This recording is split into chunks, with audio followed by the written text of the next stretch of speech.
Before the intro music begins, I'd like to express my gratitude to all the listeners who have subscribed to and listened to Startup Anthology. The aim of Startup Anthology is to celebrate and share the stories and experiences of startup employees and is not meant to reflect any opinion or comment about any particular company. Our goal is to create a community centered around the unique working culture of startups. Welcome to Startup Anthology. Whether you're new to the startup world, have a seasoned startup career, or just interested in the culture, you're in the right place. We feature the rarely heard stories from the people who define and embody startup culture. Here's your host, Jeremy Willis. Now, get ready to get inspired. In today's episode, I welcome Olga Pogoda. Olga is a seasoned startup veteran with 15 years of experience ranging from working in and co-founding companies to consulting in the startup ecosystem. Currently as the Chief Operating Officer at KEF Robotics, Olga shares her journey from a conventional corporate career to the dynamic world of startups. Olga sheds light on the experience of a woman in the defense and tech industries, and she emphasizes the importance of listening and mentorship in navigating the startup world. She discusses the addictive nature of startup culture, challenges of work-life balance, and the inevitable lessons learned from her mentors. Hi, Olga. Why don't you take a second and just go ahead and introduce yourself to everybody and share your background and who you are. Sure. Yeah, thanks so much for having me on.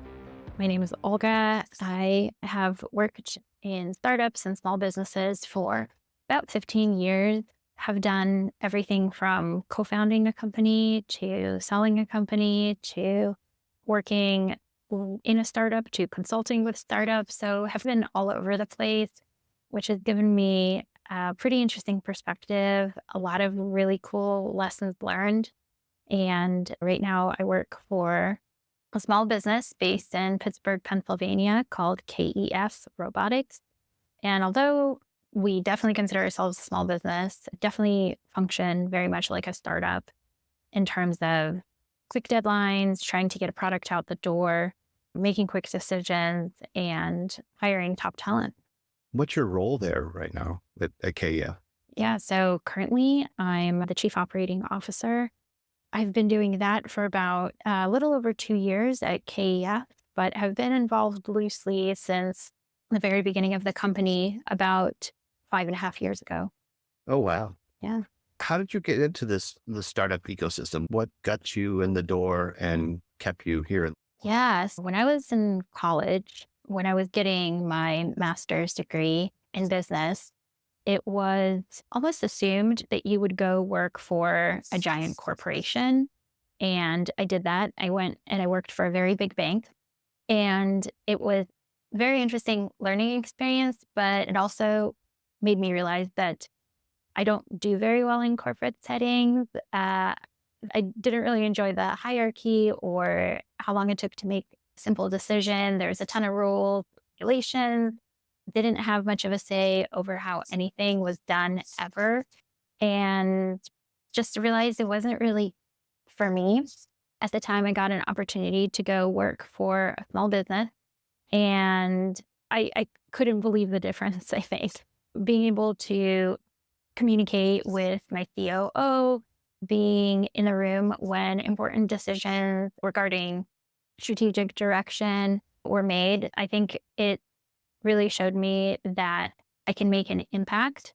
Whereas in a corporate setting, it doesn't matter how hard I worked, how much I worked, how many hours I put in. It's such a big, giant wheel. There's no way I could really make a difference. But in a small business, I could see how a single action has a very large ripple effect. So I think that's what kept me working in small businesses and startups is that I can actually see the difference that I make. And it's very inspiring, continues to push me and yes, to keep things going. How did you get in with that small company? Was it like a local network connection or friend or a classmate in college or? You mean the current one that I work for or back in the day? Back in the day, how you got out of the corporate grind at the bank? Yeah, it was actually a neighbor of mine connected me.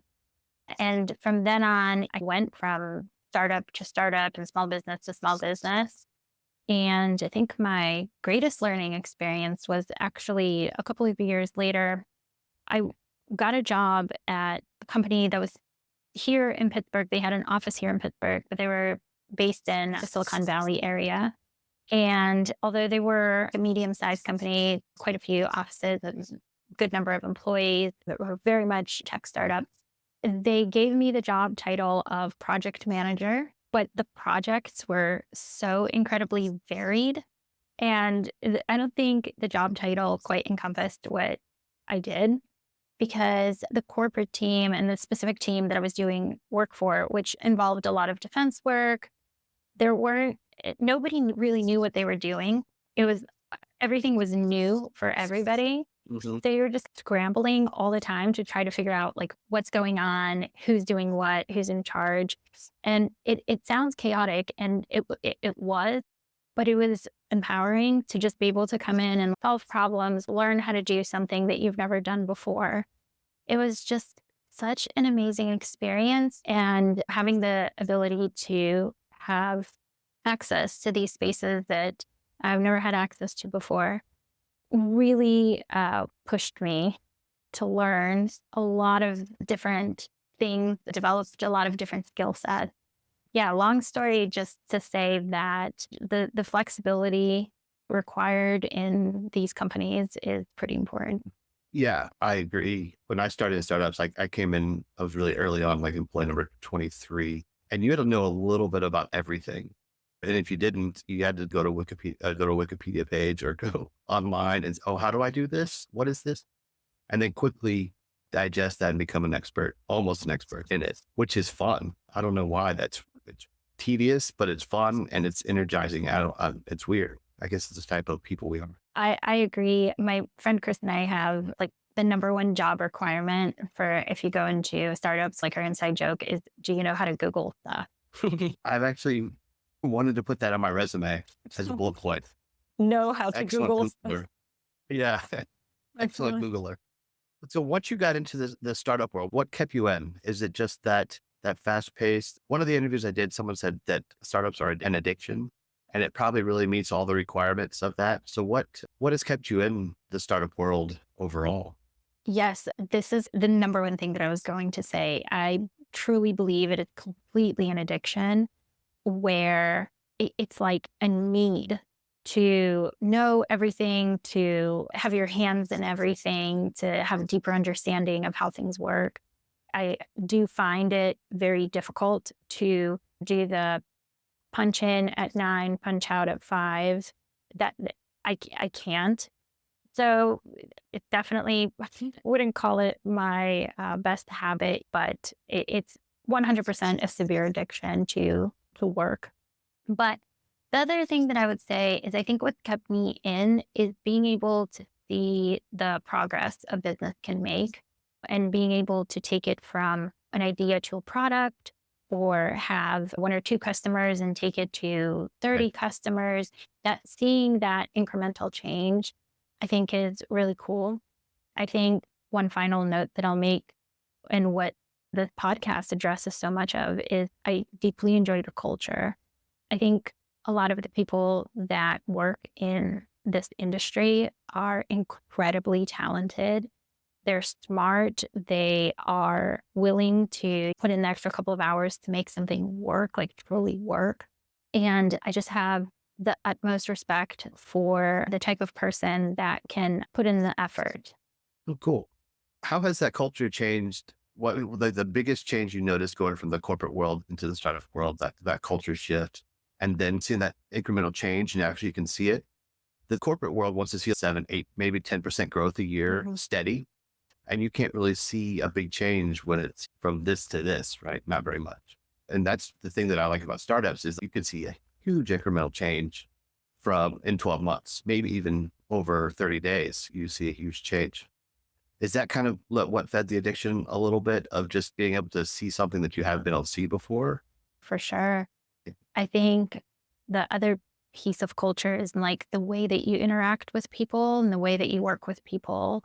Whereas in a corporate organization, you often have a ton of hierarchy, and there's bits and pieces that you don't understand about the company's strategy and you don't understand why you're doing something. You just know that, hey, this is part of your role. This is what you get paid to do. Just do your job. But in a smaller team, a smaller company, you can truly get a deep understanding of why you're working on a certain project or why you're working on this feature or why are we doing anything. And then to be able to have that connection with the people that you work, I think brings out the best in myself. And I think in a lot of other people who prefer like a smaller team where I know that I'm going into work because I'm helping my teammate. And I know that I'm maybe staying up an extra hour because it's helpful to my team. And it's not just some manager that I have to meet my KPIs or whatever. It becomes very personal. So that definitely drives things and helps to visualize that change because everybody's driving to the same goal. Yeah. Also, it's a vulnerability aspect too. I think in the smaller team, the line is blurred. This is a good and bad thing. I think the line is blurred between personal and professional, right? You become really good friends because you spend all your time together working on a singular task. Everyone's rowing in the same direction. And it's really motivating and team building. But then also it blurs from the professional to the personal. And sometimes it can become challenge when business decisions need to be made. How have you dealt with that in the culture of a startup world? Yes, I completely agree with everything you said. And I actually was recently reading this article that basically said that you never want to say that, oh, our team or our company is like family.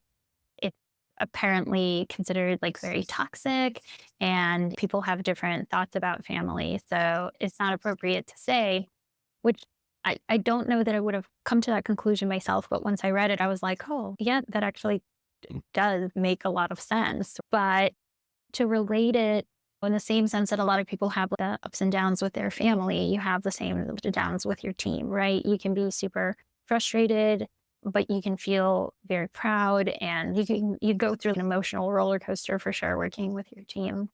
I do think that at times it's been challenging. I know when I had my own company, I've had to let people go.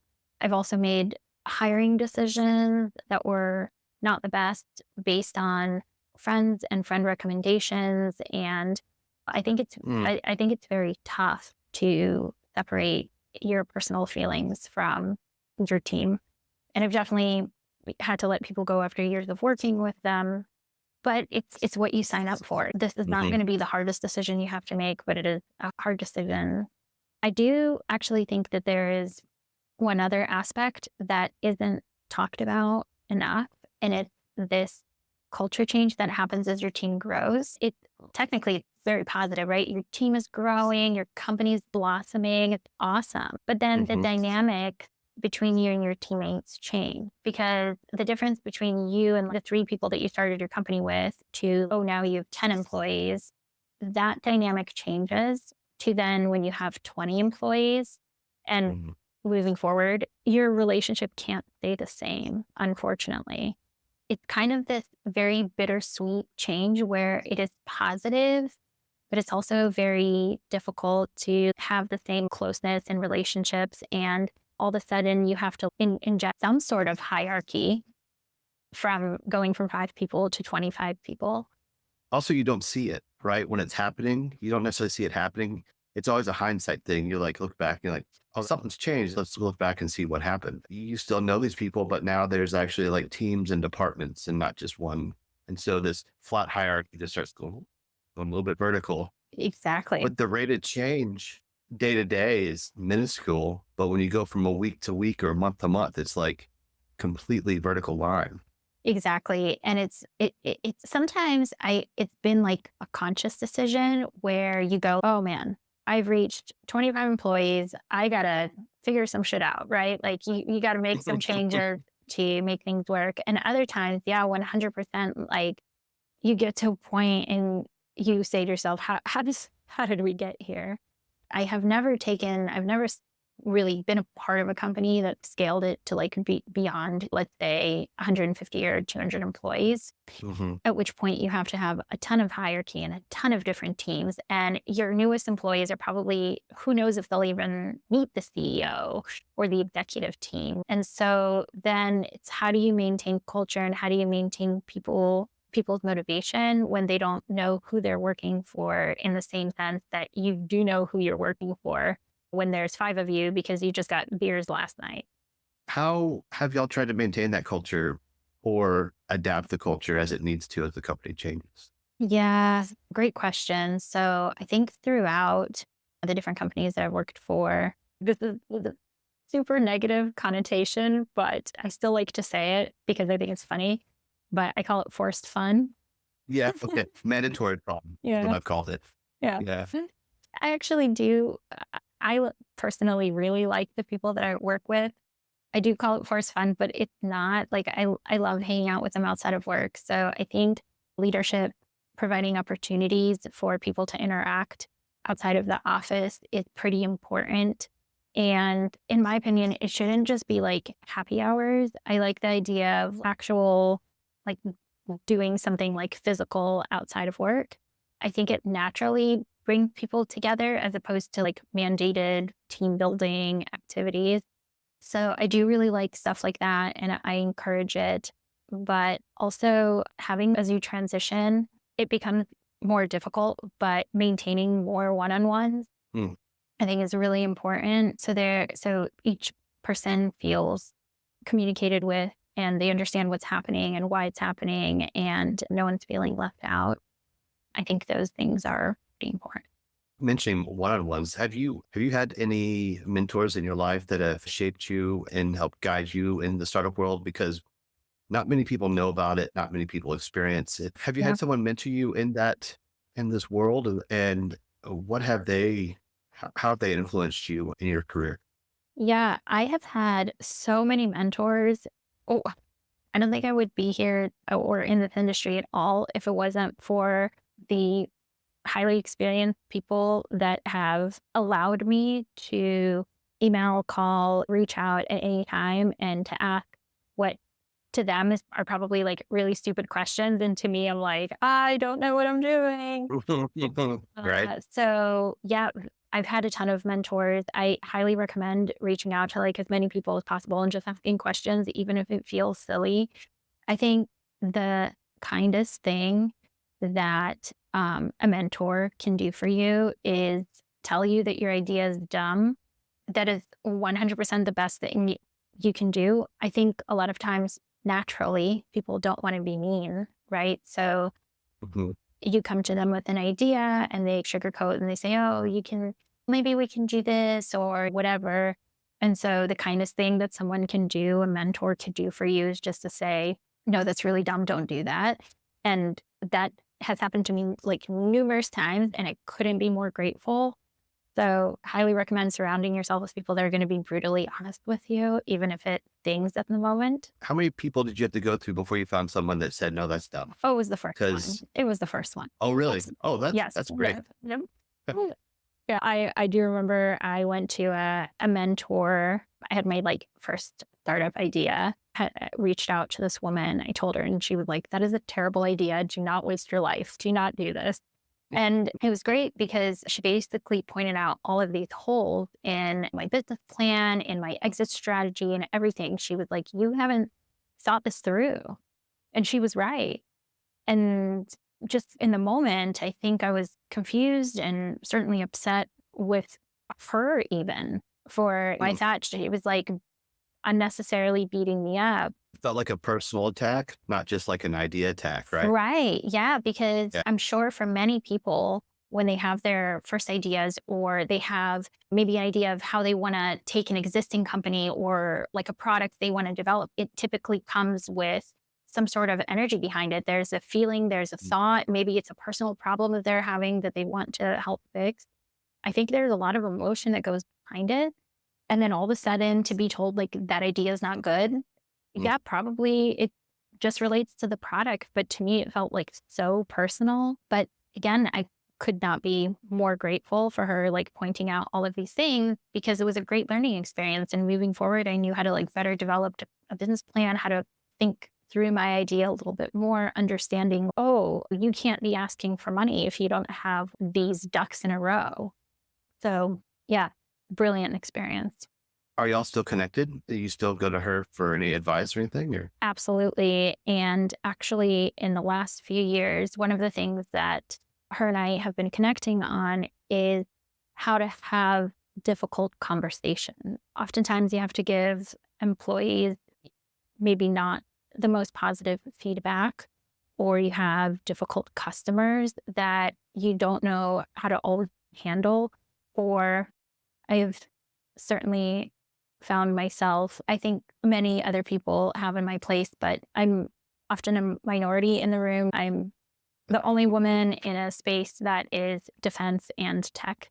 So right? how to position yourself to sometimes have more difficult conversations and give feedback that I don't always want to, but I've been getting a lot of mentorship on how to advocate for yourself and then be able to give, to just have a little bit more difficult conversations and say things that nobody wants to say. Nobody wants to give a bad performance review. Nobody wants to tell a customer that they're absolutely wrong and this is not happening. Still those negative Mhm. things. So yeah, absolutely. To this day, 15 years later, she's still helping me. Oh, that's great. 15 years. Wow. That's a good long mentor-mentee relationship. Yeah, That's awesome. for sure. Speaking of being female in the defense tech world, how has that been? Having those hard conversations, being maybe the only female in the room. How have you dealt with that as you have gone through your career? Yeah, I think I will probably, if you talk to me at different points in my career, I would have probably told you very different things. I think earlier in my career, it was very difficult. And I spent a lot of nights just being inconsolable. Yeah. And I've just, you talk to any other woman in this industry, they're going to tell you the same thing, not being recognized or being called a sweetheart in a meeting the entire time, being told I was too young to be in a position. So all of Mm. those things that you don't want to hear, right? When you feel qualified, I've heard. And yeah, maybe if you asked me a while ago, I would have maybe complained to you about that. But I Mm. think the industry, at least from my experience or what I've seen, it's gone through quite a bit of change in the last decade. I think there's a lot more women in the tech industry, and there's a lot more women in the defense space that are holding positions of power, that are speaking, without being worried. So I would say that in the last 5 years is where I've seen the most dramatic change. And I Okay. think all of those issues that I may have complained to you about earlier have certainly changed and have become so much better.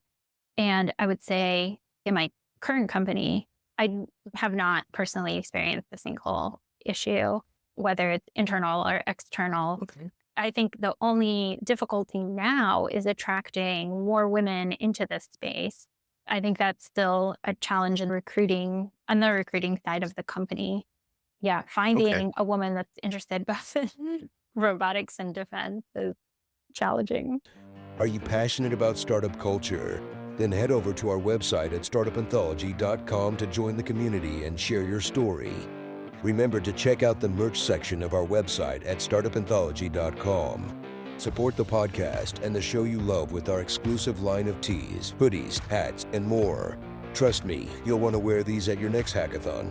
Follow us on Instagram, Facebook, X, and connect with us on LinkedIn. So what are you waiting for? Dive into the Startup Anthology universe and be a part of a community. Now, let's get back to the conversation. Have you become a mentor to somebody else, shared your knowledge, your experience that you're helping them grow? Yes, in the past, what I've done is, so the school that I went to, Carnegie Mellon University, they have a wonderful program called Project Olympus. And Project Olympus allows anybody that is at all associated with the university, they can be a student, they could be faculty, it could be someone that graduated 30 years ago. Mm. They could come to Project Olympus and say, hey, I want to start a company. How do I do it? And they provide resources, probably in every area that you could think of. And they also provide mentors. And the mentors are divided based on their areas of expertise. If you want to start a company in, I don't know, like the medical space, they have a list of folks that they would assign to you that have previously either owned companies or work in the regulatory space, whatever. And then if you want to start a company in construction, they have mentors for that. And so it just depends on the industry that you are in. And so for about 4 years, 3 years, 4 years, I was doing that as my personal way of giving back. It was at times very rewarding, other times very frustrating, but mostly extremely rewarding to work with people that just have ideas. I will tell you that my experience is probably 90% of the people that I talk to, I would have the first call with them and I would be like, if you want to own a company, let me tell you all the things you have to do before you get started. And then I would literally, they would just never talk to me again. That's funny. Did you ever get to tell anyone this is a bad idea? Don't do that. I have never done that yet, but I'm waiting for my chance. Now that someone has done it to you, and at least to me, that people have done it to me several times. Okay. I want to give that back to somebody else. 100%. Yeah.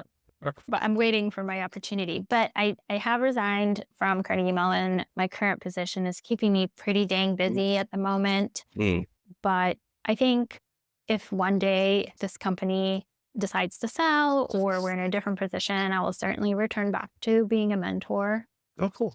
That's awesome. The next question, you're saying you're getting busy at work. So right now I'm at this co-working space doing this conversation, and my son is sitting across from me on the other side of the computer, watching his iPad. He's just stared at me.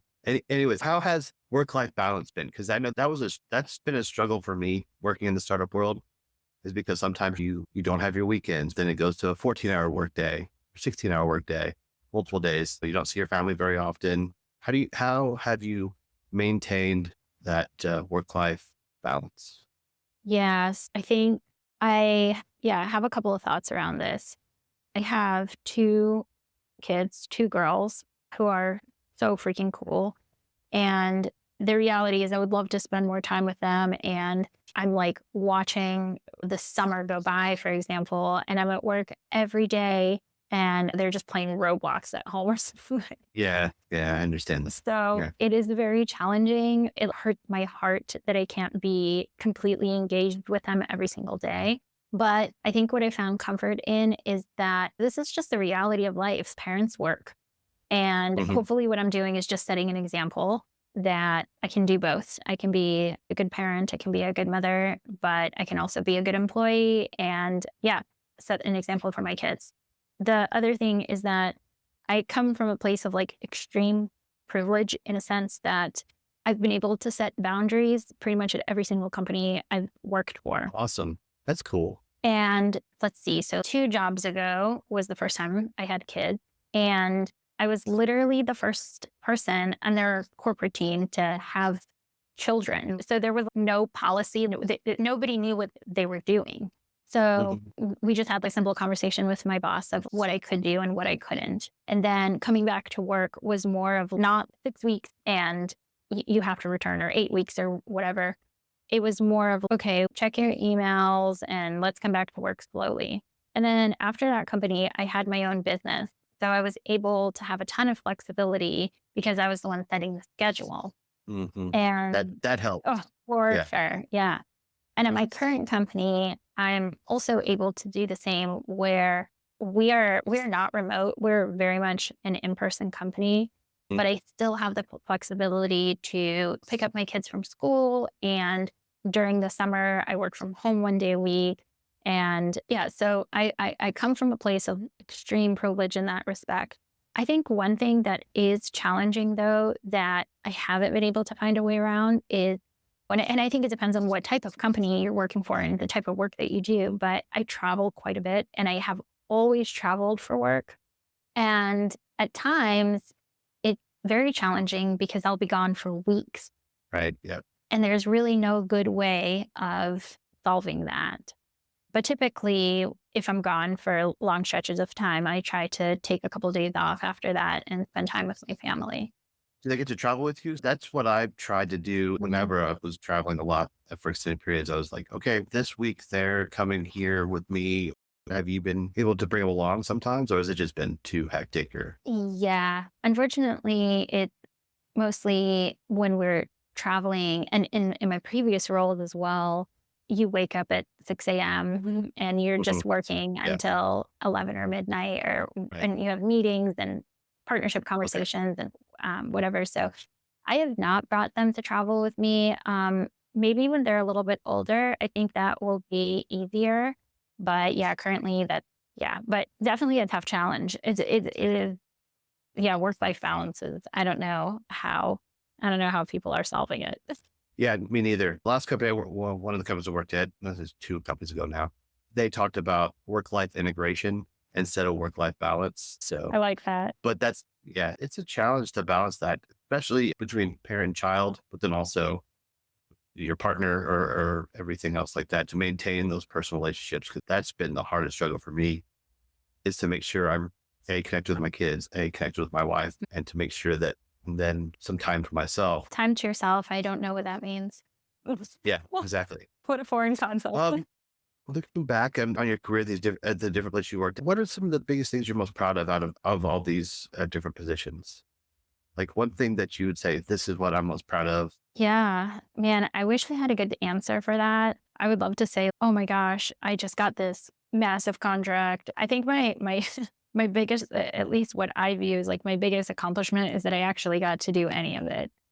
Oh, that's cool. And I feel that way is not this is not I don't view myself negatively or anything like that, but I just feel so wildly privileged that I got to do any of it, like, that I had a chance to, Mm, like, own my own company and had a chance to travel to all of these amazing places and get to meet amazing people and learn about the things they're working on.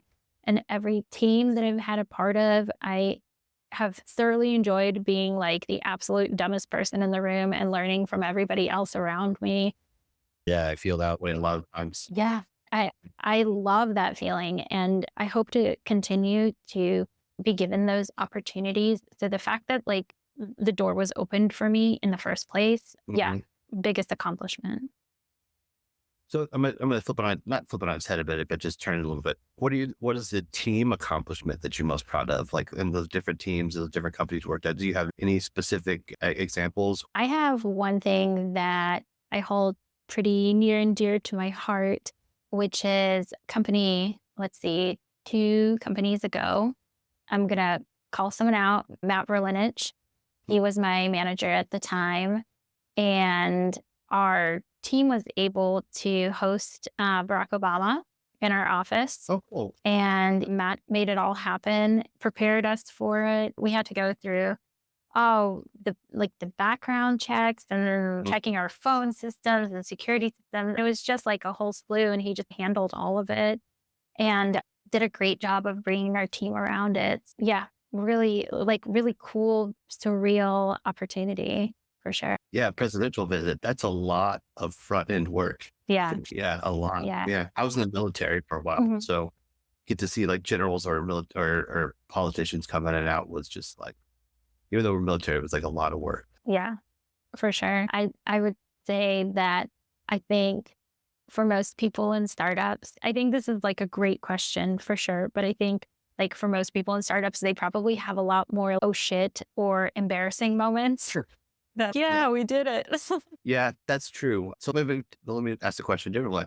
What are some of the most embarrassing crap moments that you've had? Oh my God. If anyone that you want to share that's on Mm. your mind that you'll be fond of for the rest of your life? Oh, yeah, I have a pretty embarrassing one. And just for you, since you served, I had the opportunity in probably, let's see, 2015, 16. I had a chance to visit the Pentagon. Mm. And there was a lot of moving parts to this. There was a project presentation, and long story, but I will end it. I threw up on the pants and shoes of a 3-star general. Nice. Yeah, so I'll never live that down. I remember envisioning the floor opening up, and I just wanted to fall Just through the cracks and never be seen again. That's funny. Oh, I'm sorry that happened. No, it's That okay. It was, was it nerves or was it food poisoning or mm, all the above or yeah, it was definitely a lot of nerves, a lot of yeah. heat. Actually, it was so hot outside. And Mhm. also, I was 2 months pregnant. So it was a combination Okay. of all the Yeah, there's a lot things. going on. Yeah, but Yeah. thankfully he was extremely graceful and him and his wife had 4 children. So he was very, yeah, been there type thing.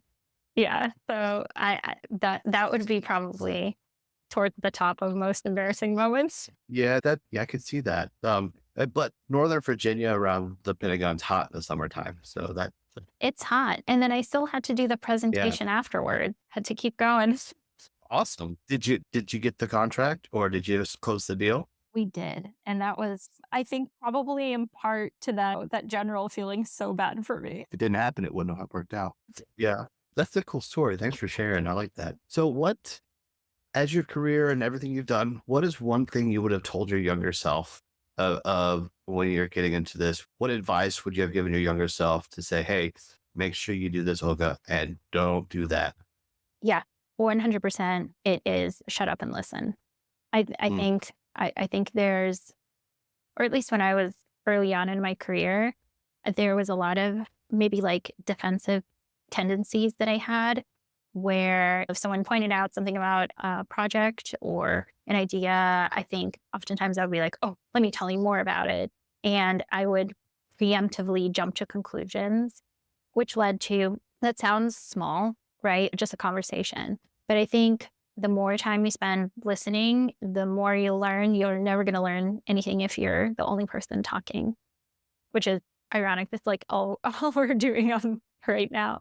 But yeah, I've oftentimes found that like the best meetings are meetings where I stay like completely silent until the very, very end.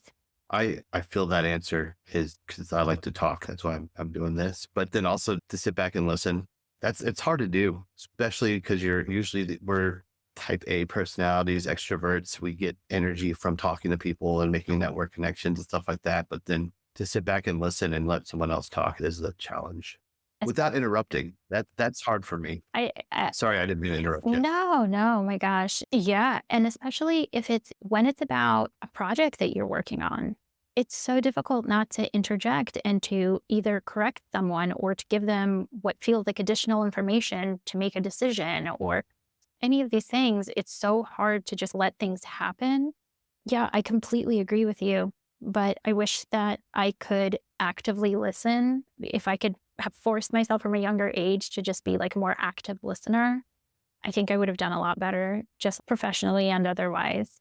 Yeah, I understand that one. I don't have anything other specific that I wanted to ask you. Do you have anything else that you want to, a topic that came up or anything you want to share that while we've been talking that you wanted to mention? I don't want to leave anything out. Yeah, maybe just a shout out to my current, very incredible, highly talented team at KEF. So lucky to be working with them. That's awesome. How big is KEF personnel was? 22 people. Cool. That's a good size team. That's like the perfect size team. Very much so. You still know everybody. You still and don't have to play politics, which is great. That's a Exactly. team. Yeah, exactly. Olga, I really appreciate the time that you shared your background, your experience, and just your learnings. I really appreciate it. I thank you very much for your time. Yeah. Thank you so much. And yeah, we'll be in touch and happy to introduce you to other folks. Awesome. Thank you. Talk to you later. Thank you for joining us. We really appreciate your support. If you enjoyed this episode, please make sure to like and follow Startup Anthology on Spotify, Apple Podcasts, or your favorite podcast provider. Your feedback means the world to us, so please leave a comment. If you love the episodes, leave your thoughts in the comments on Spotify and Apple Podcasts.